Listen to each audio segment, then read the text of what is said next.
ver, né? Essa Vamos ver se dá tecnologia. certo agora, né? Boa noite, É, doutor. rapaz, a gente apanha com essas coisas, viu? Eu Apanha, apanho também, viu? mas vez por outra a gente vai aprendendo, né? É, a gente vai Pois é, aprendendo que isso doutor. aí. Tá ouvindo? Mas estou lhe ouvindo, professor. Tá Estou lhe ouvindo e bom. estou lhe vendo. Tudo bem. Pois a gente vai conversar um pouco a respeito de alguns assuntos importantes aí. O senhor, mesmo sendo uma pessoa vinculada à saúde, trabalha com a saúde, mas tem um interesse muito grande de participar do pleito de... E eu pergunto para o senhor se é a primeira vez que o senhor concorrerá a um cargo eletivo. É a primeira vez? Sim, professor. Sim, sim, sim. É a primeira vez que eu estou pleiteando, né? Nunca fui filiado a nenhum partido, nunca entrei nessa história da política partidária. Eu costumo dizer que eu sempre fiz política, mas não a política partidária, né? Cheguei a participar de uma série de movimentos dentro da minha categoria da fisioterapia, mas como político partidário não. Aí não, aí eu não fiz não, mas de um tempo para cá eu achei que isso, olha, eu acho que está na hora, né? Embora um amigo meu sempre falasse comigo, né? Esse rapaz, você tem que começar, e eu acho que eu ficava cozinhando e acabei, né, entrando agora e vamos ver como é que é, né? Vamos ver, né? E aí o senhor está afiliado a qual partido?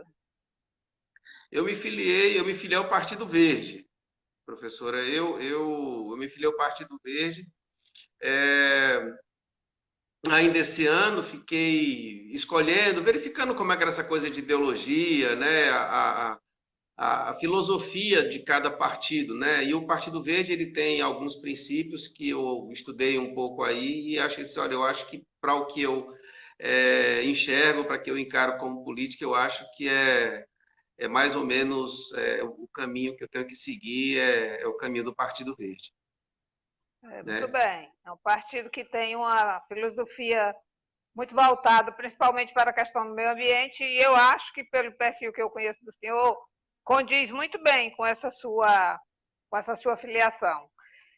Só que, neste exato momento, ainda o senhor ainda está numa condição de pré-candidatura. Como sair dessa condição de pré-candidatura para se tornar um candidato? Exatamente, professora. Todos os filiados ao partido, sejam eles aspirantes a vereador ou aspirantes a prefeito, eles são pré-candidatos. Não existe campanha ainda. Somente após as convenções dos partidos é que o partido vai estar definindo quem efetivamente poderá ser candidato, né? A senhora imagina, na última reunião que a gente teve, tinham 100 pessoas que eram postulantes para serem, né, candidatos. Então, a gente precisa ter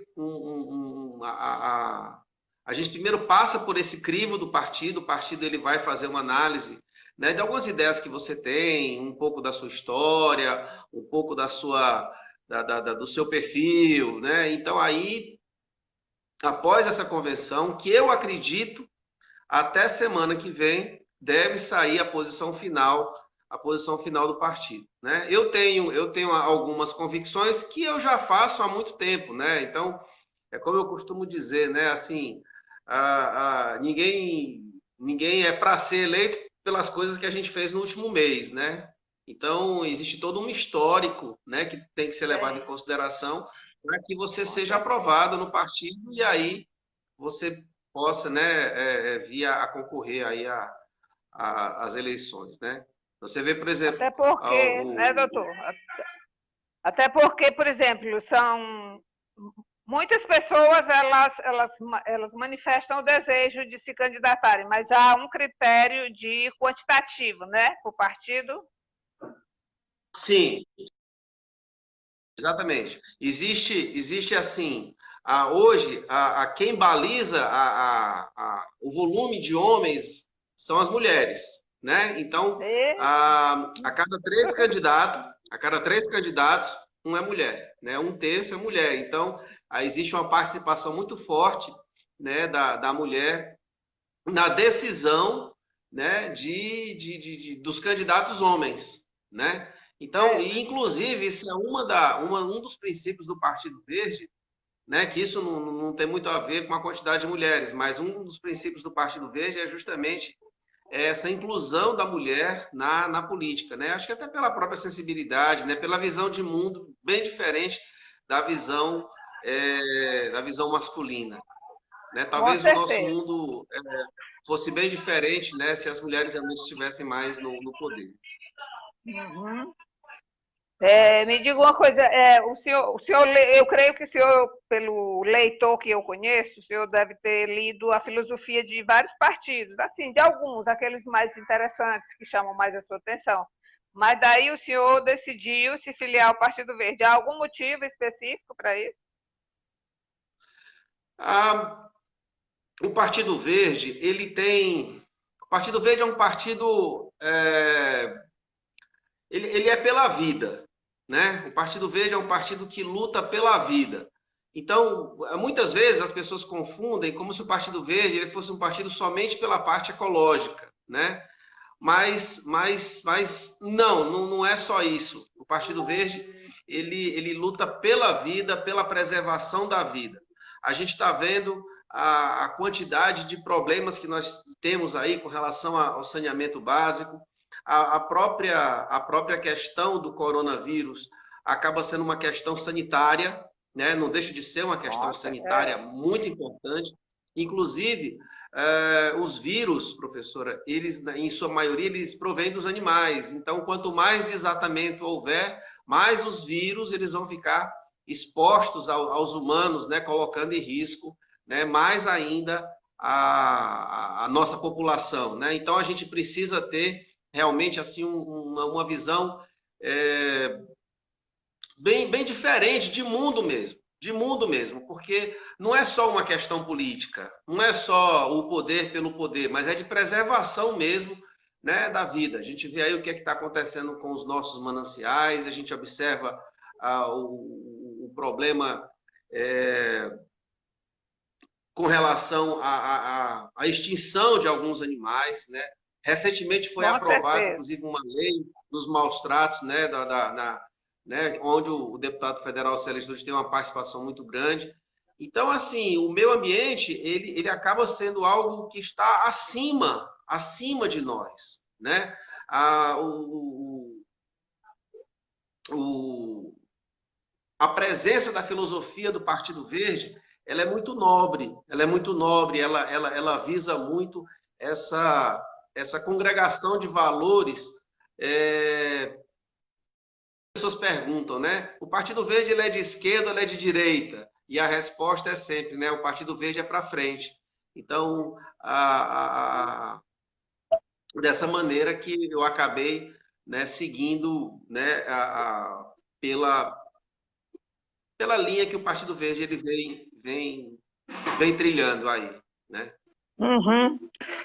Nós estamos aqui em situações opostas no que se refere. O senhor é profissional da saúde, eu sou profissional da educação. Mas eu sei que o senhor é um homem que lê muito, o senhor tem um leque de conhecimento em diversas áreas.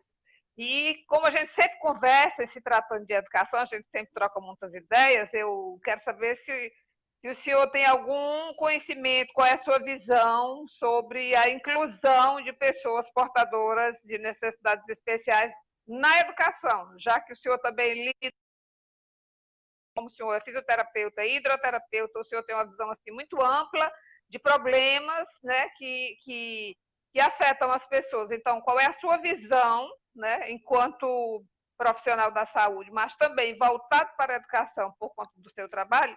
Que visão o senhor tem a respeito da inclusão dessas pessoas portadoras de necessidades especiais no processo educativo? Ok. Bom, professora, primeiro eu queria mandar aqui um abraço, mandar um alô, que eu estou vendo aqui que tem uma ex-aluna minha chamada Eulália, ela está assistindo aqui, foi minha aluna lá na faculdade. Beijo para você, Eulália. E também tem um outro amigo meu, nosso colega de setembro, Antônio Brito, também está assistindo a nossa live. Valeu, Brito, obrigado aí pela presença de vocês, viu? Bom, professora, achei muito interessante a senhora usar o termo pessoas com necessidades especiais. É exatamente isso, né? As pessoas com necessidades especiais, que algumas pessoas chamam deficientes, né? É, E a primeira visão a visão moderna em relação a trabalhar com essas pessoas foi condensada no Estatuto da Pessoa Deficiente, né? Tem esse apelido, né? Que é a Lei 13.146, que foi sancionada no governo Dilma. E é impressionante que nós temos mais de 45 milhões de pessoas, mais de 45 milhões de pessoas com alguma limitação, alguma deficiência, alguma que precisaria de algum tipo de assistência é, para que a pessoa possa exercer a sua cidadania. Né? Essas pessoas, a primeira coisa que a gente tem que entender é o seguinte: as pessoas com necessidades especiais, elas não devem ser tratadas como coitadinhas, né? Isso não existe isso, não é a questão nunca. de você tratar como coitadinha. Você tem que ser tratado como cidadão, né? Um cidadão que tem direito, um cidadão que tem que paga os seus impostos, mesmo que ele não sinta que está pagando, e que em alguns momentos ele precisa sim de um acompanhamento mais, mais mais incisivo do Estado, né, para que o seu direito fundamental ele seja respeitado. Então, a, isso é uma luta, isso não vem de graça, isso não vem de graça. Né? A gente observa aí uma série de medidas. Né? Eu me lembro que, por exemplo, um exemplo, né? Mas quando eu era estudante, lá no Colégio 7 de Setembro, um abraço para o pessoal do Colégio 7 de Setembro, e que eu ia de ônibus, né? A gente observava aqueles ônibus e hoje eu fico imaginando assim, como é que um cadeirante entrava num ônibus daquele? Como que um cadeirante ia pegar, às vezes, até um táxi? Como? Como? Como é que uma pessoa idosa caminhava pelas calçadas de Fortaleza? Se hoje a gente já tem dificuldade, né, das pessoas caminharem daqui a pouco a gente vai falar sobre isso, né, sobre essa história de estar caminhando pela rua, que é uma coisa que eu faço muito. Mas como é que fazia antes, quando não existia nenhum tipo de padronização, quando não tinha, é, desculpe, quando não tinha nenhum tipo de regulamentação? Então isso vem sendo aprimorado com o passar dos anos, né, com visões internacionais, e que a saúde e a educação elas vão caminhando juntas, proporcionando cada vez mais o rompimento dessas barreiras arquitetônicas, né, a preparação da família, porque a família é quem deve ser um dos primeiros núcleos a quebrar esse preconceito, Com certeza. né, de não querer expor uma pessoa que precisa de uma assistência maior. Né? Então, é preciso que haja essa interação, essa participação, né, da sociedade como um todo. Né? A gente tem que se sentir incomodado, sim, quando a gente observa, né, alguém infringindo a algum direito de uma pessoa que tem uma necessidade especial. E quando a gente fala as pessoas dentro desse estatuto que eu falei, que é da Lei 13.146, ela não está falando somente das pessoas com problemas neurológicos. Não, ela está falando das grávidas, ela está falando dos idosos também, ela está falando das pessoas com criança de colo, ela está falando de uma série de pessoas que, por algum motivo, têm alguma dificuldade de locomoção, mesmo que isso seja temporário. Né? Uhum. Desculpa. Então, dessa maneira, é que eu acho que a gente pode vir a ter uma visão e uma atuação mais sobre o exercício da cidadania. Uhum. É, porque quando, em 2004, quando o Tasso Genro foi ministro da Educação, ele criou dentro do Ministério da Educação uma secretaria chamada SECAD. Ela era uma secretaria de educação continuada à distância, né, que desse valorização à diversidade cultural das pessoas em si, né? E aí, quando foi justamente em 2011, apenas o decreto ele só fez incluir o eixo inclusão. E aí ficou SECADI, não era mais SECAD, era SECADI, porque aí pelo decreto, ele incluiu o eixo inclusão e as escolas, por exemplo, eu que sou professora, que já trabalhei em alguns municípios, nós tivemos que fazer muitas adaptações, né? A questão da acessibilidade, a questão de ônibus mesmo, e aí o próprio FNDE começou a fabricar ônibus exclusivos para transportar cadeirantes, para transportar pessoas que tivessem essas deficiências, essas necessidades especiais. E aí eu pergunto para o senhor, hoje, em pleno século XXI, 2020, como é que o senhor vê essa oferta aos menos favorecidos deste país? Porque, pelo que eu sei, a SECADI ela foi extinta, não existe mais a SECADI, ela foi, parece-me, ela foi puxada para um outro órgão do Ministério da Educação e deixou este acompanhamento totalmente à deriva mesmo, e eu acredito que para os municípios, como eu acredito que o trabalho, a dificuldade hoje seja muito grande de quem está à frente na gestão das secretarias. Então, eu vejo assim, como o senhor percebe, com essa visão que o senhor tem, apesar de ser um profissional da saúde, como é que o senhor percebe essa oferta dessa educação menos favorecidos? Bom, no começo da nossa conversa, professora, a gente falou sobre os princípios do Partido Verde. E dentro desses princípios, existem 3 princípios que a gente pode pensar para poder responder isso daí. Um é a cidadania, o outro é a justiça social e o outro é a diversidade. A SECAD, ela tinha como objetivo promover essa inclusão até através da educação de jovens e adultos. De certa forma, foi reduzido também justamente no início de 2019. Então, educação de jovens e adultos, educação de indígenas, né, dos quilombolas, né, de pessoas que não têm esse acesso tão fácil que nós temos aqui ao nível das cidades, né, das cidades mais populosas, enfim. Então, um ato desse acaba sendo quase que assim, eu não sei se a palavra criminosa seria muito forte, mas um retrocesso muito grande. É um retrocesso muito grande, porque você quer privilegiar algum grupo que está com maior facilidade, que já tem uma série de alcanços, né, em detrimento de piorar, né, uma massa gigantesca que não vai conseguir entender o que é cidadania, que não vai conseguir entender o que é necessário para você poder realmente se sentir como alguém que pode contribuir para o desenvolvimento do país, né? Então, eu até, quando estava lendo alguma coisa sobre a lei, sobre essa coisa da SECAD, que eu vi a relação com os recursos humanos, quilombolas. Então, eu acho que as pessoas que estavam no governo, quando elas encontravam essas palavras, elas resolveram tirar, sabe? Eu acho que elas nem leram completamente a filosofia da,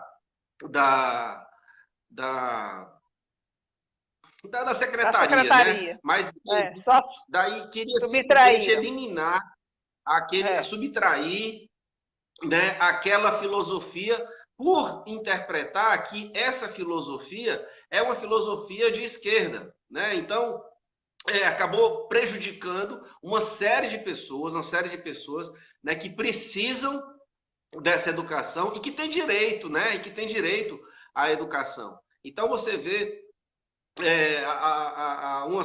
uma massa de brasileiros aí, em todos os segmentos, né? Isso a nível federal. Eu não sei como é essa repercussão a nível estadual, professora. Aí a senhora poderia me orientar um pouco mais sobre isso.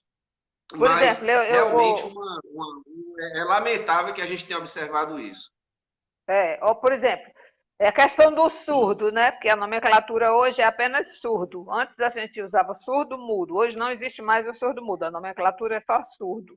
Então, Sim. o estado do Ceará hoje, nas escolas estaduais, e os municípios também pegaram a deixa do estado, e um aluno surdo ele tem que ter um intérprete. Se eu tiver um aluno numa sala, tem que ter um intérprete que saiba Libras, a linguagem dos sinais, aliás, para poder, né, ficar passando para o aluno aquilo que o professor está ministrando na sala de aula. Isso aí no estado do Ceará é muito enfático. Tanto existe no estado como existe nos municípios, porque eu estive em 4 municípios e por onde eu passei, nós temos essa diversidade de pessoas portadoras de necessidades especiais e a gente sempre lidou com isso da melhor forma, a fim de que elas pudessem realmente se sentir inclusas, né? Porque você não pode hoje mais ser aquela pessoa à parte dentro de uma sala de aula, dentro de qualquer espaço na sociedade, pelo fato de você ser diferente.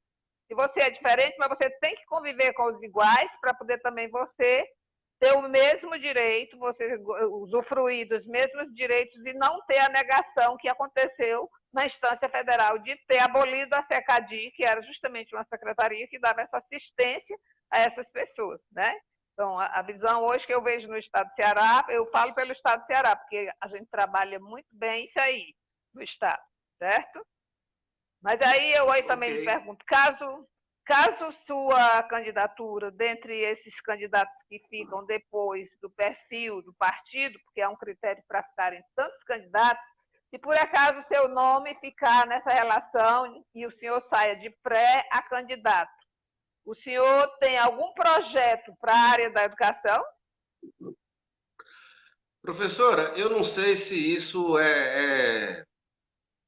não sei se é sonho, né? Mas eu gosto muito eu gosto muito da diversidade, né? De você poder, eu costumo dizer que o mundo foi construído com 5 dedos, né? Então, na nossa, não tem nenhum que é igual ao outro, né? Mas todos juntos criam a perfeição.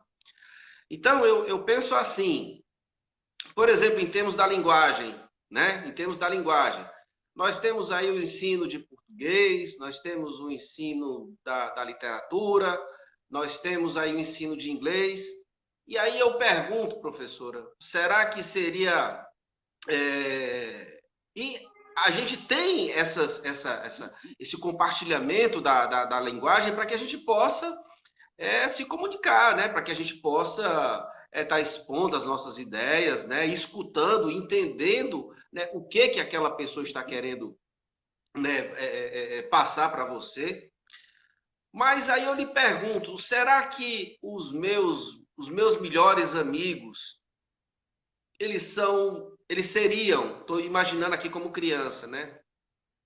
Eles seriam essencialmente todos como eu sou, por exemplo, eu vendo, eu enxergando, eu será? Interagindo. Então, interagindo, exatamente, Será que eu precisaria de uma pessoa que, que, que, que de repente tivesse essas características para que eu pudesse interagir com essa pessoa? Então eu penso que será que e se a gente conseguisse fazer alguma coisa para poder ter a linguagem de Libras e a linguagem e o Braille ensinado nas escolas com uma disciplina. Não fosse somente direcionada àquela pessoa que tem aquela necessidade. Exatamente assim? isso.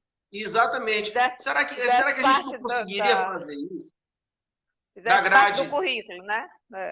Exatamente. Sabe por quê? Porque senão, professora, quem está convivendo com aquela pessoa, ela vai às vezes querer se relacionar somente com quem também sabe fazer aquilo ali, né? Então, parece que esse alguém pode ser também. Será que tem que ser necessariamente um outro surdo? Ou será que não pode ser uma outra pessoa? Será que não é como se eu limitasse aquela pessoa surda a se relacionar somente sei, ou então eu como sei. intérprete, né? De certa Então, forma, eu é imagino. uma discriminação, né? De certa forma. De certa Exatamente. forma, é É uma uma discriminação. discriminação. É uma Então, se eu discriminação. É você penso, imaginar, então, por exemplo, a senhora imagina assim, por exemplo, a senhora pega um cadeirante. Será que é possível que todo cadeirante ele vai ter que se relacionar só com cadeirante? é, É uma coisa é, assim meio absurda, né? Eu não consigo conceber uma situação como essa. Então, eu uhum, acho que essas outras formas de linguagem, elas podem ser e deveriam ser estimuladas. Então, um projeto nesse sentido, que a gente colocasse a comunicação, né, para todos, né, tentar compartilhar essa visão é, como uma nova linguagem, né? eu sei. Eu acho não, professor. Eu acho que eu teria até assim um pouco, eu até arriscaria que muito mais pessoas se interessariam em abrir de aprender a linguagem de Libras do que o inglês, sabe? Porque às vezes o meu amigo está aqui do lado. O meu amigo está aqui do lado. De repente eu quero até conversar. Eu quero conversar com ele. Eu quero ver o que, que ele pensa. De repente aquela pessoa é um gênio, mas que não consegue colocar aquilo para fora porque precisaria de um intérprete, né? Aquela pessoa, ela também tem uma visão de mundo, né? Que deveria ser compartilhado com isso. Olha, a gente imagina aí, professora, eu sempre pego um exemplo daquele Anthony Hopkins, né? Aquele cientista inglês, né? Que ele tem É, uma doença degenerativa, uma doença gravíssima, e um dos homens mais inteligentes da humanidade, né? Falando através de um sintetizador, uma coisa, né? E cadeirante, uma doença grave, físico, uma né? Ele pessoa físico. Exatamente, né? Ele Um morreu. deficiente Ele físico, faleceu. né? É, Muito comprometido. Então você imagina quanto dessas pessoas, quantos desses gênios poderiam ter o seu talento aflorado se você desse mais condições, se você tivesse a tecnologia, né, ao seu dispor, né, ou você tivesse aí o incentivo, né, ao aprimoramento. Enfim, eu acho que tem assim o Estado ele ganharia muito, não só o Estado, né, mas toda a sociedade civil ganharia muito é, com esse trabalho, o uso da é. tecnologia, né, e da comunicação em relação essa comunicação, né? Isso é o que eu imagino. E isso a gente está falando em relação à educação, né? Como eu vejo. Né? Agora, em relação à saúde, aí tem outras coisas também, em relação ao ambiente tem outras coisas, mas seria isso Mas que eu no visualizo momento em mais, que né? as pessoas, no momento em que todos os alunos, no caso, numa sala onde tem um surdo, no momento em que todos os alunos aprendessem a linguagem de sinais, né, eles iriam se comunicar perfeitamente com pessoas de outras salas, pessoas da escola inteira. Então, a sua luta Exatamente. vai ser exatamente para que essas linguagens, né, que são específicas dessas pessoas portadoras de necessidades especiais, isso é como se fosse uma bandeira sua, né? Uma coisa, uma defesa sua. É que Exatamente. elas sejam inclusas no currículo como se fosse uma modalidade, uma matéria específica para que todos os alunos Isso, estudem a mesma isso, linguagem, né? Assim? Foi o que eu entendi, isso, né? Assim? exatamente. Pronto, por exemplo, Exatamente. tem, No livro, professora, no livro Sapiens, de um cara chamado Yuval Harari, ele divide a humanidade em três momentos. O primeiro momento é o da linguagem, que ela surgiu com símbolos. Olha que legal, né? A linguagem, a ela nasceu primeira com símbolos. forma de comunicação, ela foi através de símbolos. Então, não, não existia o holandês, o espanhol, o É, inglês, o português. é, Existiam símbolos, né? é. Então, desenhos, mímicas, sons.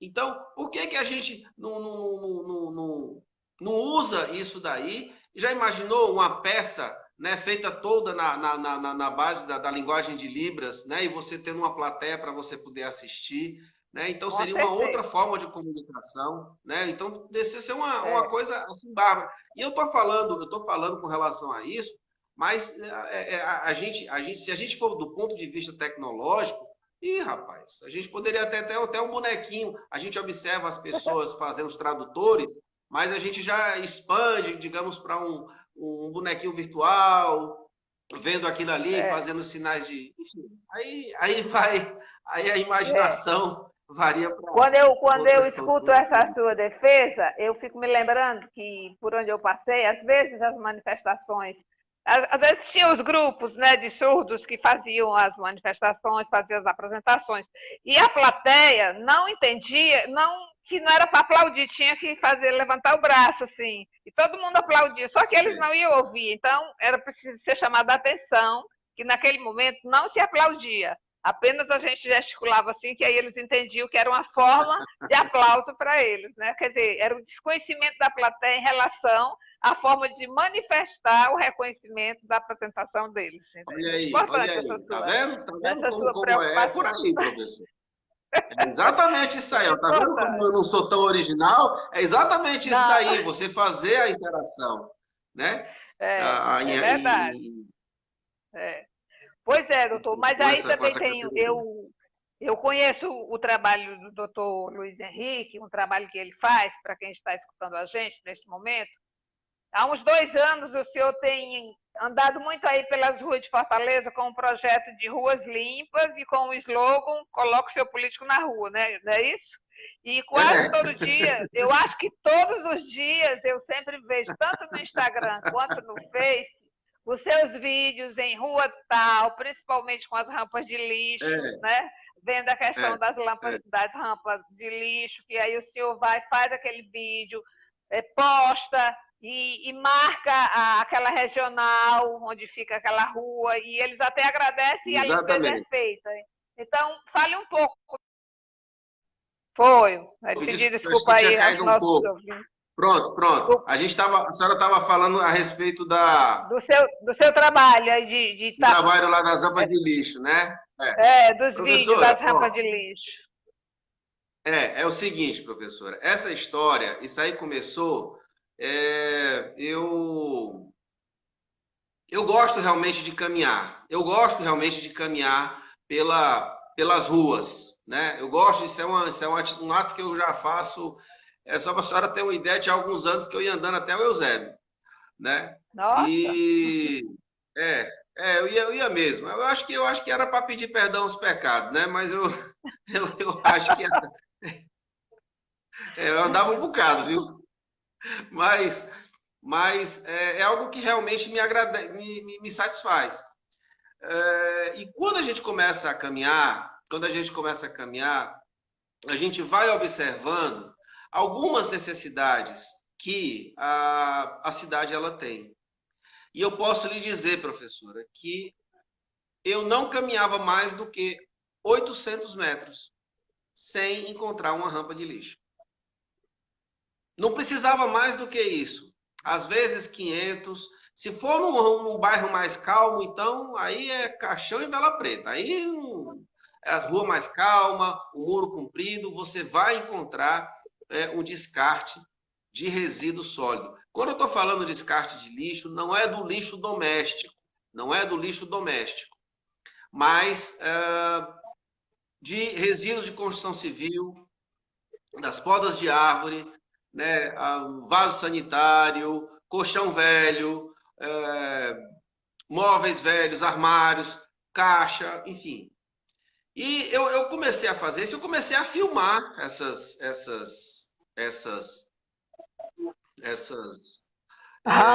situações, né, essas rampas de lixo, e eu comecei a publicar, né, pelas redes sociais. E eu comecei a publicar tanto que, como eu caminhava praticamente todos os dias, que o pessoal da regional entrou em contato comigo.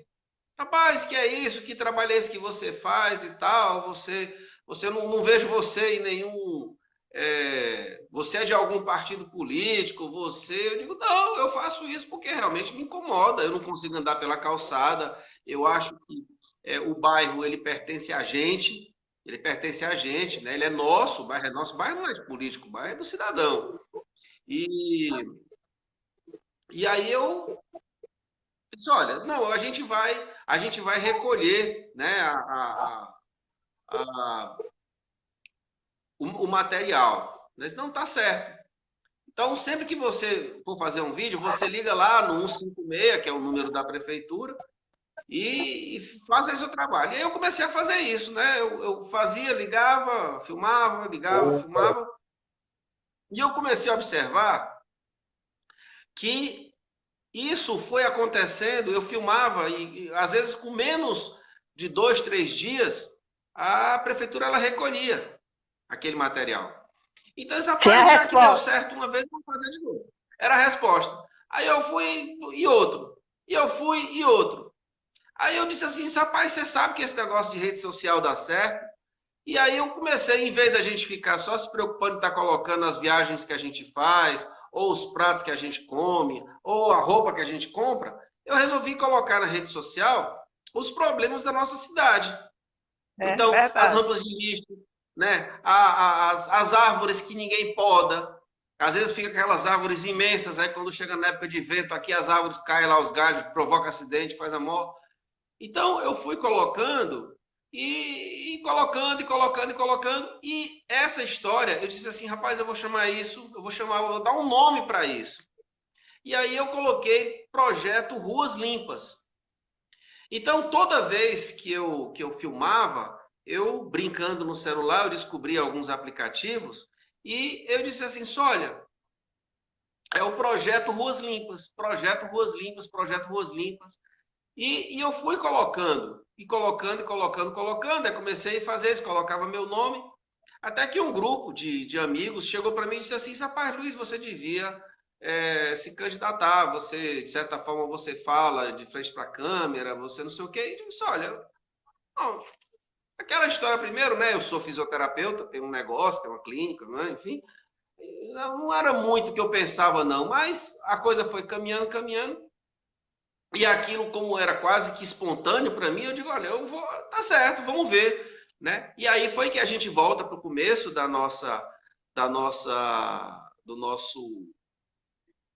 nossa conversa, né? Que o Partido Verde ele tinha essa visão mesmo, é porque muita gente, eu fiz parte de um grupo uma vez me expulsaram do grupo, né? Me expulsaram do grupo e antes de me expulsarem do grupo, disseram assim: você faz discurso político em cima de uma rampa de lixo. Aí, rapaz, eu digo: olha, rapaz, olha, olha, me carimbaram. Poxa, legal, viu? Pô, me associaram a algum lema, né? E eu vejo que, por exemplo, o deputado Célio Studas ficou muito conhecido em relação Os animais. aos animais, aos animais.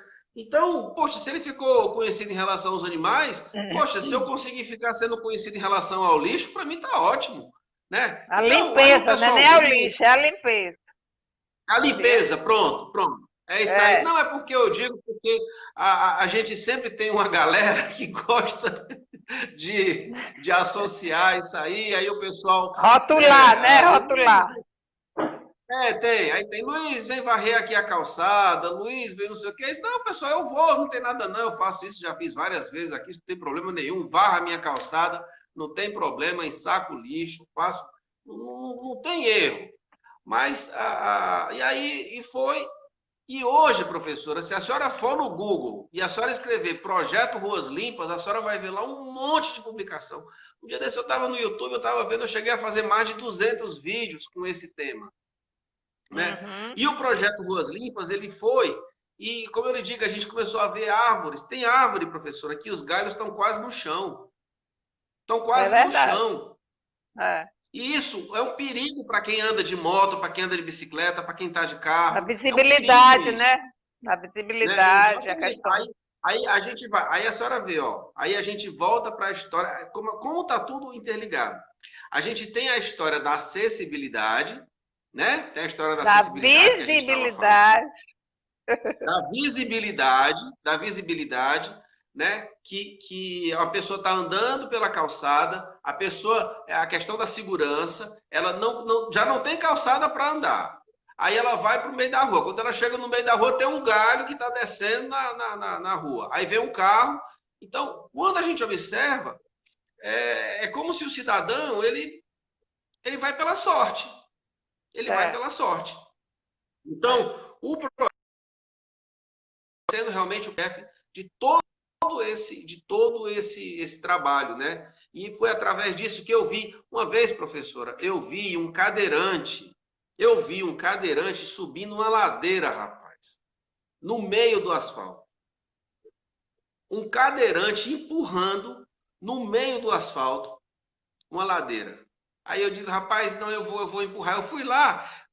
Quando eu terminei de empurrar na ladeira, eu estava morto de cansado. Eu fiquei imaginando como é que aquele cara, né, conseguia subir aquilo ali.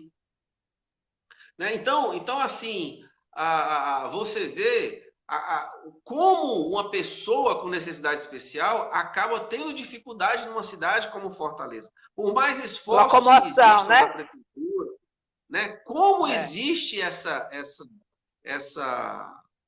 dificuldade, né? É como se você ficasse preso mesmo.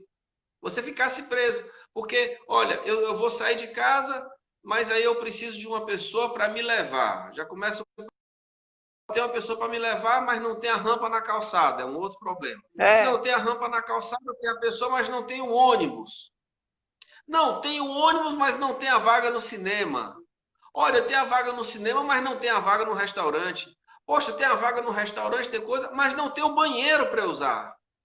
Então, quando a gente começa a observar a cidade como um todo e olhando realmente que a cidade não tem somente pessoas que caminham, não tem pessoas que enxergam, porque quando a gente está falando pessoas com necessidades especiais, não são só cadeirantes, não, né? Tem cego, tem surdo, tem mudo, tem gato, né? São pessoas que precisam se locomover. Então, se você não tem essa estrutura, nossa, aí você limita. É como se você colocasse, não, essas pessoas aí, elas vão frequentar só esses lugares. Elas não podem ir para um shopping, elas não podem ir para um cinema, elas não podem ir para um teatro, elas não podem ir. Não. O lazer para essas pessoas é de repente ficar na calçada, de frente para a casa dela. É a única coisa que ela tem como lazer é isso daí. Ou então ficar mexendo no celular, né? Então, eu acho que a tecnologia ela está aí e a gente tem que usufruir da tecnologia para poder, né, romper essas barreiras aí, né, e tornar a cidade muito mais compartilhável, né, do que somente para aquelas pessoas que são os detentores da saúde, né, da saúde de locomoção. E é importante que as pessoas que estão escutando ou que assistem ao nosso vídeo nesse momento, elas vejam que é uma atividade tão simples e se torna uma obrigação nossa. Eu sou responsável pelo meu lixo, aquele lixo que eu produzo, eu sou responsável por ele, né?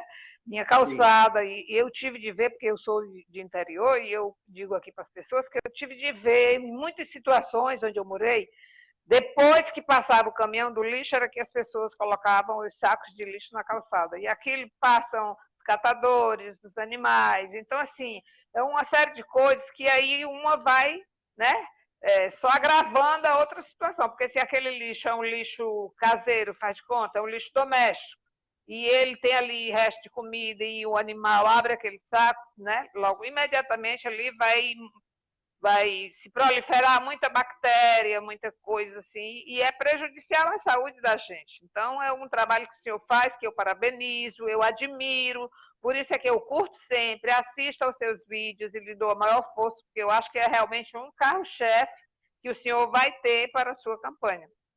Entendeu, doutor Luiz? E que as pessoas que estão nos vendo e nos ouvindo, que elas também comecem com esses pequenos gestos, que, como diz Peninha, que vai crescendo, crescendo e absorvendo, que depois, sem querer, a gente se sente inserido dentro daquele trabalho, dentro daquele projeto, como se fosse uma obrigação, mas é espontâneo. Você faz, o senhor faz porque o senhor quer, né? Exatamente. Eu tive de ver, Exatamente. de chegar ali à sua clínica, o senhor está colocando folha de galho de árvore dentro de saco, para colocar ali nos contêineres de lixo ou para deixar na calçada para o caminhão passar.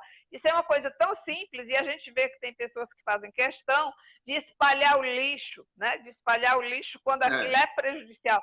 Uma folha, um galho daquele, você pode escorregar, porque a folha, no que você vai pisando, ela vai se tornando, né, bem molhada, sei lá, e você pode escorregar. Então, eu parabenizo o senhor e acho que é um trabalho que todos nós temos que realmente copiar, porque tudo que é bom precisa ser copiado, precisa ser imitado, porque um gesto desse, ele educa, não deixa de ser um gesto educativo, porque a gente, quando fala em educação, a gente pensa que é só sentar nos bancos de uma escola e aprender a ler e escrever, e não é.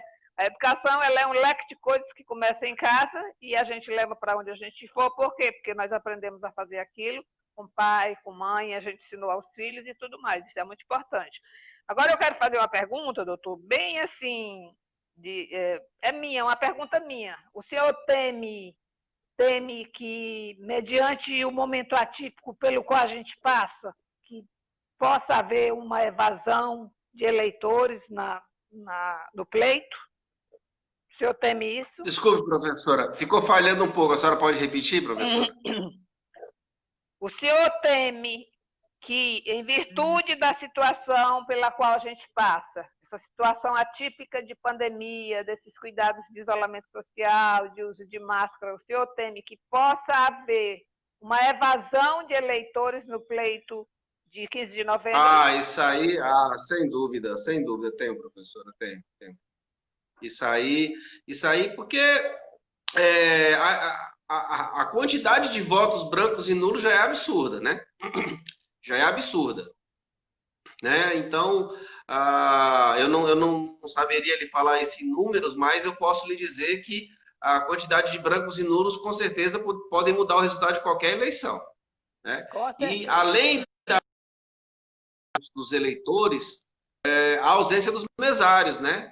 A ausência dos mesários que acaba sendo um outro problema, né? Eu tenho visto aí o TSE publicar uma série de medidas, né? Que vai desde aquele Face Shield, orientações para que cada pessoa leve sua caneta. Vai ser bem complicado. Eu acho que a eleição dessa vai ser bem demorada, sabe? Vai ser bem demorada. Vai ter que ter um trabalho de marketing muito forte aí para convencer as pessoas de estarem participando de um lado e de outro, ensinar. né?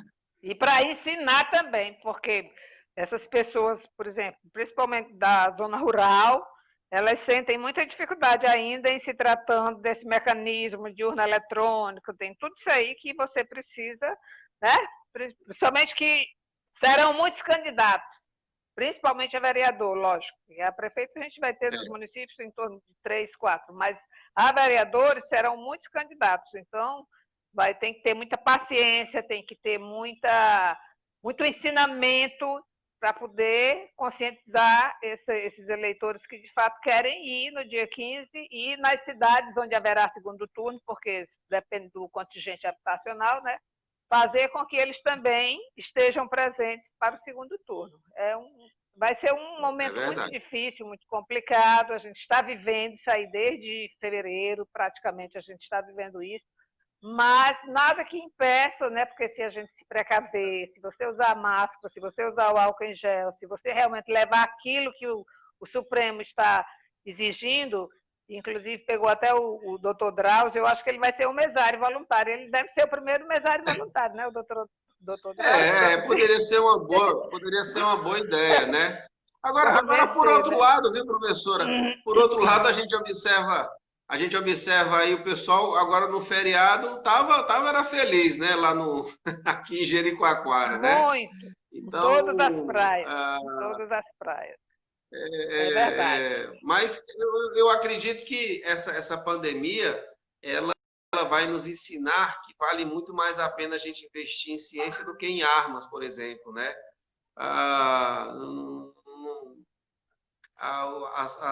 o nosso futuro ele depende muito mais da nossa da nossa Educação, da nossa capacidade, saúde. exatamente, da educação, do aprimoramento do conhecimento, e não necessariamente a Uhum. gente ficar financiando um projeto armamentista, né?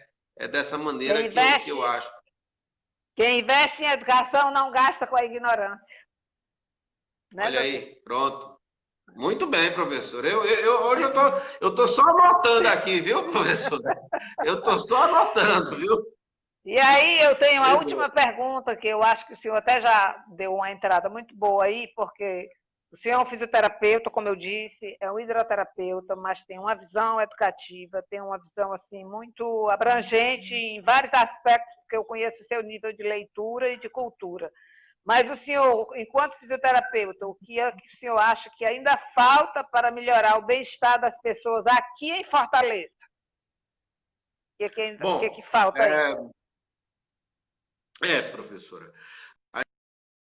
pode assim. Vamos, vamos falar dentro do sistema de saúde, né? Nós temos os postos de saúde, aonde existe acompanhamento de um determinado tipo de pessoa, né? Nós temos as UPAs, que são voltadas mais para a parte mais emergencial, né? E Uhum. nós temos os hospitais, aí tem os hospitais regionais, enfim. Professora, aqui em Fortaleza existia uma entidade chamada ABCR. A Ah, ABCR que ela congregava uma série de profissionais da área de terapia e que ela ofertava, era uma associação beneficente, né? Então ela ofertava esse serviço para a população e um volume de pessoas muito expressivo era beneficiado pela presença da ABCR. Infelizmente, a ABCR ela quebrou. Então, eu tenho um sonho, isso aí é um projeto de vida, que existam centros de recuperação funcional, aonde você tenha os profissionais que são os profissionais voltados para as terapias. Então, a senhora imagine que do mesmo jeito que eu tenho um posto de saúde, eu vou ter um local onde eu vou ter um fonoaudiólogo, onde eu vou ter um terapeuta ocupacional, um educador físico, um fisioterapeuta, né, um enfermeiro, um psicoterapeuta, aonde eu consiga, um médico, claro, né, aonde eu consiga ter uma equipe multiprofissional, aonde essas pessoas elas se relacionem com terapias. Por quê? Luiz, mas isso não é um posto de saúde? Não, não é um posto de saúde. Porque o posto de saúde, um consultório médico, mesmo uma UPA, você vai uma vez na vida. Mas as terapias não. As terapias você vai 2 vezes por semana, você vai 3 vezes por semana. Existem situações onde você faz terapia para o resto da sua vida, para que você possa ter um mínimo de qualidade de vida. Então, às vezes, a locomoção para esses espaços. Ontem mesmo eu estava conversando com um outro colega, o Ednei, e eu estava falando com ele, ele me dizendo que existem mães que têm 3 filhos, 2, 3 filhos, todos com problemas de locomoção. A senhora imagina a vida dessa mãe ter que pegar um carro para poder levar 3 crianças cadeirantes. Como é que faz um negócio 2, 3 vezes por semana? Então, imagine, professora, se você tivesse em cada regional de Fortaleza, ou sei lá, até em cada bairro, não sei, um local onde você congregasse esses profissionais todos os voltados para profissionais. terapias. Que você só Mas fazia são tudo voltados naquele para mesmo lugar. terapias. Eu sei. Exatamente, mas é muito importante que a gente entenda que seria para terapia, não é consulta Terapia. médica. Eu sei. São Só para terapia. são terapias, porque você não vai uma vez, não é um remédio que você toma, é algo que você vai estar praticando aquilo, né? Então, pessoas que têm problemas de coluna, por exemplo, né, que às vezes permanecem quase que inválidos por causa de uma dor, podem ter uma qualidade de vida muito melhorada se frequentarem esses ambientes com mais frequência. Pessoas com problemas circulatórios, né, podem ter a qualidade de vida dentro de uma piscina. Pessoas com dificuldade de locomoção, o uso da piscina também, né? As pessoas, o treinamento para o trabalho também, a galera da terapia ocupacional trabalha de maneira fantástica com isso, oficinas de fonoaudiologia, enfim, gente, eu acho que tem muita coisa que pode ser feita voltado para o processo de recuperação funcional. Antigamente a gente chamava isso de reabilitação, mas hoje não se fala mais isso, fala mais de recuperação funcional. Então, existe até um filme, professor, muito bonito, chamado A Borboleta e o Escafandro. É muito bonito ou Escafandro e a Borboleta. É um filme francês, é um filme muito bonito que mostra alguns centros nesse sentido. Aqui no Brasil, um local onde congrega muitos profissionais voltados para esse tipo de trabalho é o Hospital Sara Kubitschek. Ele tem esse tipo de trabalho, né? Eu já passei um tempo no Sara, então é fantástico. É fantástico isso daí. Então, eu acho que poderia haver um investimento nessa área, né? Nessa área, seria muito melhor. E os profissionais que iriam trabalhar ali iriam trabalhar como residentes. Aí você resolveria um outro problema da saúde. Os profissionais que Teriam de estariam fazer a na sua residência. residência, né? A sua residência, assim como os médicos têm as residências nos hospitais, você teria os outros profissionais trabalhando dentro desse sistema de residência, atendendo a população, né? E garantindo aí a qualidade de vida, né? Para muita gente mesmo, né? Só para lhe dar um dado, professora, de cada 10 pessoas no mundo, 8 acabam desenvolvendo alguma dor de coluna, pelo menos uma vez na vida. Os custos que existem em relação ao cuidado dessas pessoas, né? Às vezes os pacientes eles confundem tratamento com exame. Às vezes a gente vai tratar um paciente, ele fala assim: senhora, mas eu já fiz o raio-x, como se o raio-x fosse suficiente para poder dizer qual é o tratamento, como se o tratamento fosse mais simples, e na realidade o raio-x, a ressonância, a tomografia, às vezes é só uma etapa do processo. Né? Então, tem muita coisa que pode ser feita dentro, né, dessa filosofia, da filosofia das terapias, para poder cuidar, né, dessas pessoas. Né? Então, eu acho que isso aí que seria um dos outros projetos que eu queria. Né? Eu me lembro que hoje eu falei sobre, voltando, né? Falei o ensino do Braille e da linguagem de Libras. A gente falou do projeto Ruas Limpas e desse projeto, né, que seria um projeto de reabilitação, de recuperação funcional das pessoas. Então, são projetos grandes, né, que a gente sonha grande aí para poder vir a atender a população de Fortaleza e dando certo, né, que seja uma coisa que seja motivo para o Brasil todo, né? E isso aí eu acho que nós temos essa coisa de desbravar a saúde. Foi um exemplo que iniciou aqui no Ceará e que de repente partiu para o Brasil inteiro, né? A coisa do agente de saúde. Então, o agente de saúde, eu dessa digo para o forma aí. senhor que é o maior amigo que nós temos, é o maior parceiro que a educação tem, é o agente de saúde, porque ele tem a liberdade de adentrar as casas. Ele traz para a gente a informação de crianças que estão na faixa etária de escolar e não estão. Eles trazem as informações de crianças desnutridas, eles trazem as informações de crianças que estão com muitas dificuldades. Então, assim, eu sempre trabalhei muito em parceria com a agente de saúde, porque eles têm essa convivência direta com as famílias, né? Porque são eles que vão lá, são eles que adentram as casas, isso aí é muito importante. Mas aí eu digo para o senhor, enquanto aí fisioterapeuta, profissional da saúde, em se tratando aí, quando o senhor falou a questão da coluna, e eu estou vendo aqui que muitos professores, muitos colegas professores meus estão aqui nos vendo, nos ouvindo, nos assistindo. Opa! Eu digo que eu sempre tive muito cuidado como professora com a postura dos meus alunos. Eu nunca comecei uma aula sem primeiro tem primeiro pedir que todos se sentassem direito. Eu não admitia mão na cabeça para pegar a tarefa.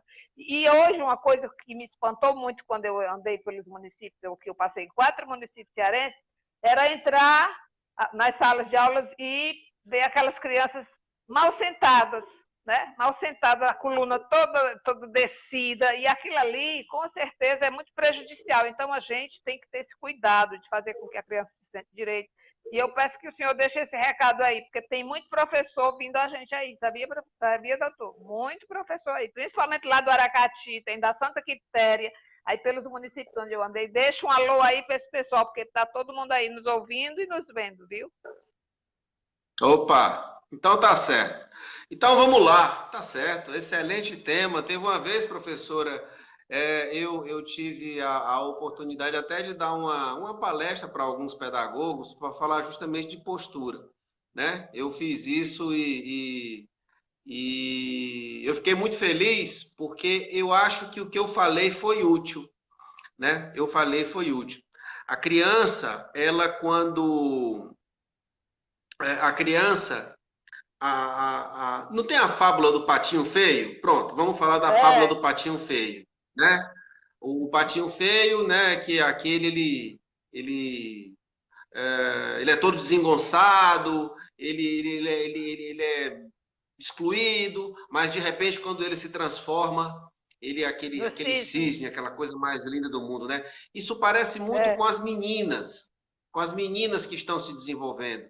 As meninas, elas crescem mais rápido do que os meninos, uma série de alterações de postura, né? E quem primeiro observa as alterações de postura, por incrível que pareça, são os professores, não são os profissionais de saúde, são os professores.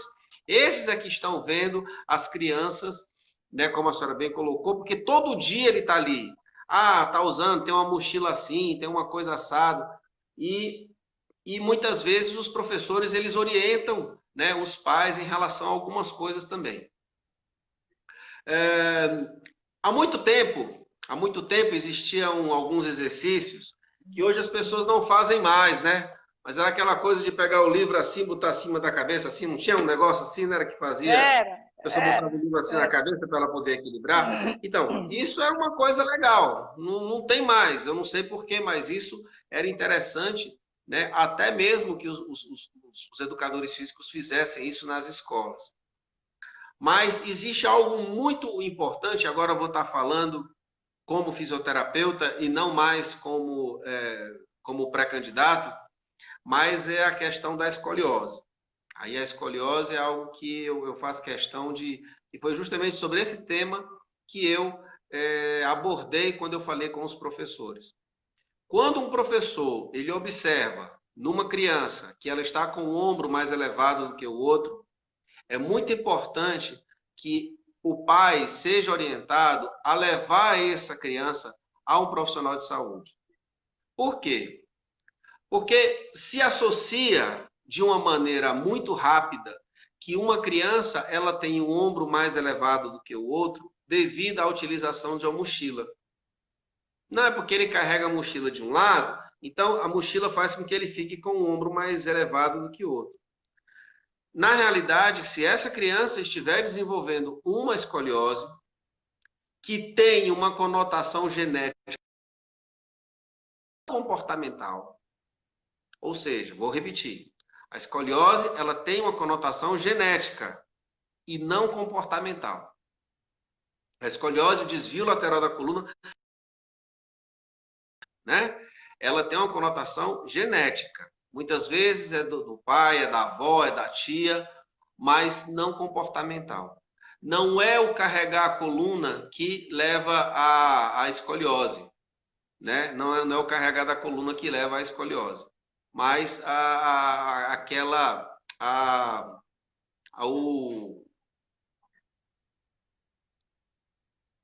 herança hereditária. Isso é o que leva. Então é importante que você, né, professor, encaminhe essa pessoa para um profissional de saúde, um fisioterapeuta, um médico, né, para que isso seja feito com que seja feita uma avaliação um pouco mais criteriosa em relação a isso, né? Com certeza. acaba sendo muito importante isso daí. Agora, assim, acho que a senhora professora, ela apertou aí no botão, mudou aí o foco, professora. Foi, eu não sei. Professora, Mudou. no canto direito tem duas setazinhas, professora. Aperta aí nesse cantinho direito para ver se a senhora consegue resolver esse problema. No canto direito da sua tela, tem duas setas. Eu acho que se a senhora apertar aí, a senhora vai voltar a câmera. Né? Mas falando ainda da postura, chama aí que o filho da senhora ele resolve isso aí rapidinho. Miguel, eu saí daqui. Eu saí Miguel daqui. saiu. Eu saí. Nós Miguel, somos olha aí, Miguel. amadores. Aperta aí Na minha imagem saiu daqui. Nós somos amadores, Miguel, os não trocou ouvintes. de, Assim, trocou de câmera. Trocou de câmera, Miguel. Ela só não, trocou de câmera, ele está vindo. viu? Bom, Olha, eu pessoal. quero, tem muita gente aqui nos vendo, viu? Inclusive uma, tem uma espanhola, minha Alejandra Velasco está nos vendo, é chique. Opa, Luiz que Antônio, chique, hein? é Que chique, chique. hein? Luiz Antônio, a Nádia, o Tainá, a Deusivan, Deusivan. Eita, tanto. Eu não sei como foi que eu saí. Eu tava... Doutora, aperta nessa. Tem duas setinhas, doutora. No canto da sua mão direita. Tem duas setinhas aí, ó. Aperte nessa setinha que a senhora volta para a câmera. Não sei não.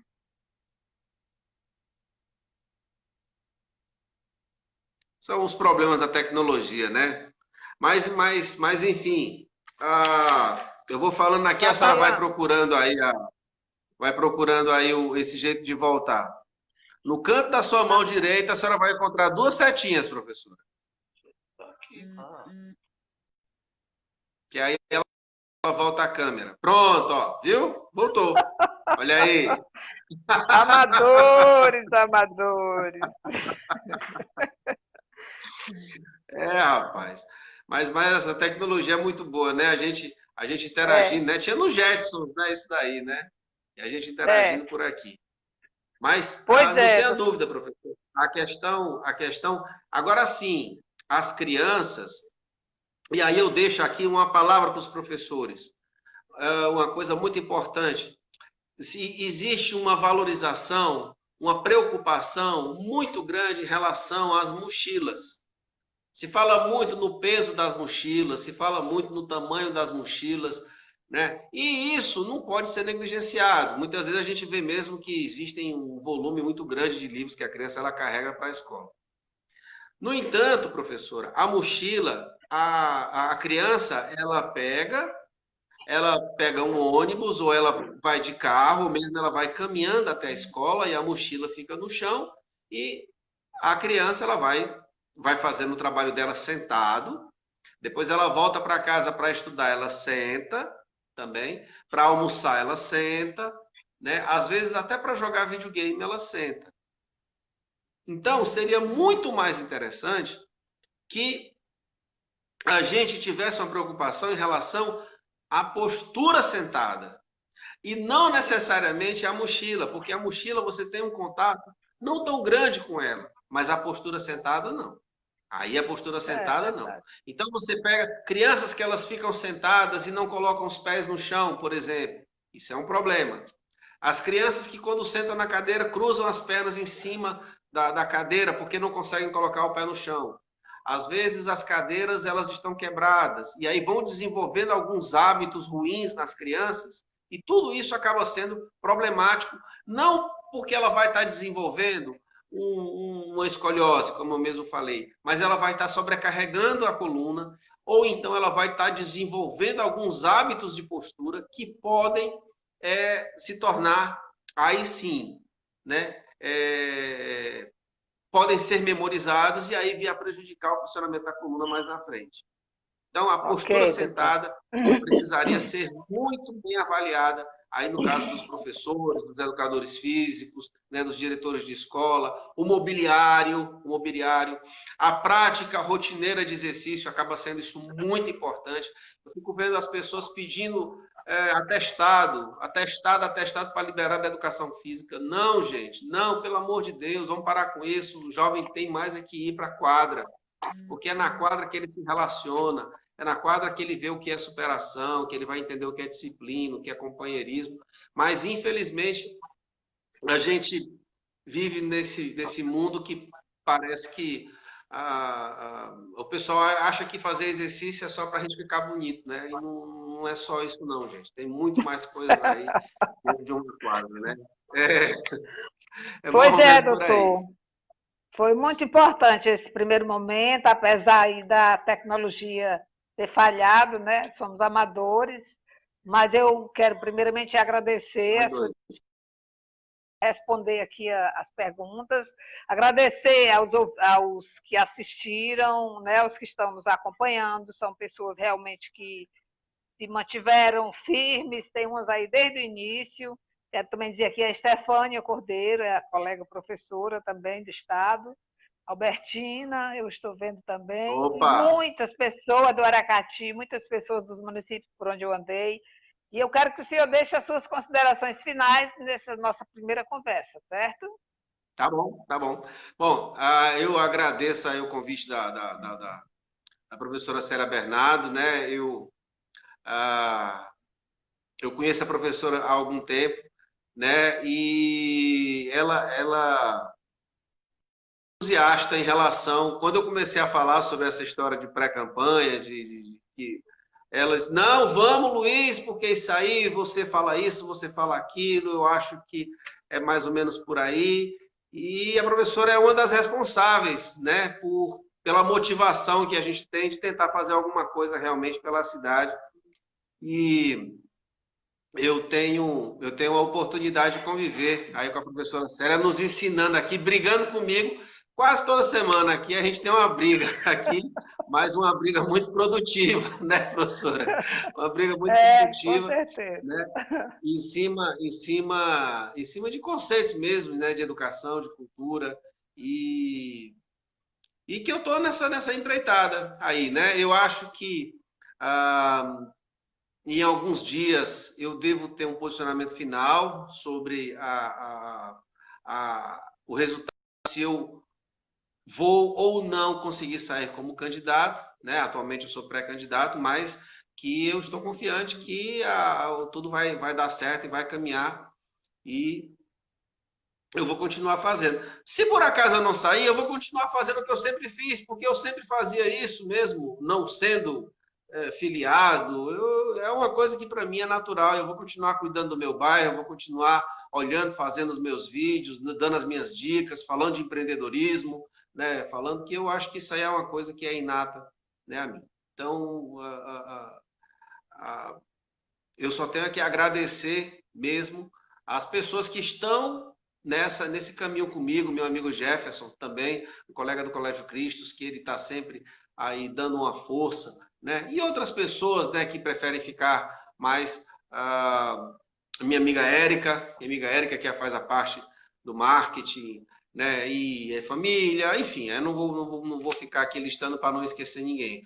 Mas a gente sempre tem a gente nunca chega a lugar nenhum sozinho. A gente sempre tem um grupo de pessoas que está, né, torcendo pela gente, trabalhando muitas vezes nos bastidores, mas que são muito importantes aí para que a gente consiga, né, concretizar, né, determinados objetivos, né? Então, muito obrigado, professora, muito obrigado a todo mundo que assistiu aí. E se a professora desejar, a gente conversa, né? Quem Com sabe aí a gente certeza. pode ter algum Eu, outro eu, tema, falar um pouco de eu quero lhe empreendedorismo. dizer que, além de todas as coisas que Deus me deu, graças à bondade e à generosidade dele, ele também me deu o dom da espiritualidade. Eu sou muito espirituosa e o Eclesiastes diz que existe um tempo para cada coisa debaixo do céu. Então, eu acredito que as coisas acontecem no tempo certo, no tempo dele, e que ilumine, lhe dê discernimento, lhe dê muita luz, né? E se for a sua vez, que seja, de fato, uma concorrência que a gente sabe que é muito desleal, né? Muito desleal, é uma concorrência desleal, é uma concorrência muito difícil. A gente sabe da descrença das pessoas, da nossa descrença hoje à política está muito grande, ela não é mais aquela ciência como nós aprendemos, ela se transformou aí praticamente no meio de vida, numa barganha muito desleal de muita gente, mas a gente quer que pessoas boas também se insiram nesse meio, porque se a gente deixar as pessoas boas de fora, só os maus vão poder, eu não digo nem só os maus, eu digo só aqueles que têm interesses próprios é que vão também ficar sempre com a mesma, com o mesmo slogan de estar renovando, renovando, renovando. Então, sim, que a gente compreenda. Agradeço mais uma vez a participação de todas as pessoas, principalmente aí meus conterrâneos, as pessoas das cidades por onde eu passei, que estão aí presentes e que participaram conosco. Agradeço a sua disponibilidade, doutor Luiz, e vamos para frente, vamos acreditar naquilo que é possível, conforme a vontade de Deus e aquilo que Ele quer como propósito para cada um de nós fazer uns pelos outros e uns com os outros. Boa noite a todos e muito obrigada. Show de bola, professora. Boa noite. Boa noite. Tchau, tchau.